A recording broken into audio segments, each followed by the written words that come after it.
I've watched two families get the same exact news. Your child has Down syndrome, and they went in completely different directions. One of them should turn your stomach, the other should possibly give you a little bit of hope. And we're going to be starting with the one that turned mine. If you've been anywhere near social media the past few weeks, you've probably already seen it. The guy's name is Jesse Ridgway, and he and his wife announced that they were expecting a boy. And then they announced after a prenatal test flagged for Down syndrome that they were ending the pregnancy on camera.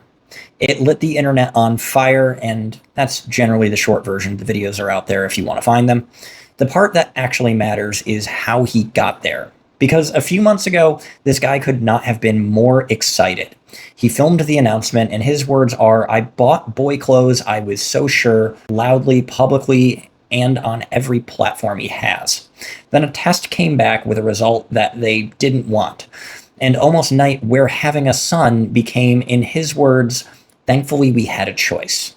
They ended the pregnancy at 5 months and then told his audience he's excited to try again for, quote, "a better outcome." A better outcome, like the kid arrived like an Amazon package and they need to return it for a different size. And this isn't out of character for him if you go through some of his old content. There's footage of him touring a poor town in Virginia, and he's visibly openly smug to people there. People he clearly views as beneath him, and you watch enough of it and the picture starts to form. But you can't actually screen out hardship. You can screen out this one thing this early, and that's it. That healthy on paper kid that you wanted still can get a diagnosis at 2, at 4, at 16. So let's ask the uncomfortable question. If your toddler gets that diagnosis, would you terminate the toddler? You'll say no, of course not. And that's the whole thing. The line was never disability. The line was before it cost me anything. It was filmed, posted, and pushed out to millions for the engagement. Somehow he's the victim. We've seen the darkest side of humanity, were his own words on a TMZ interview.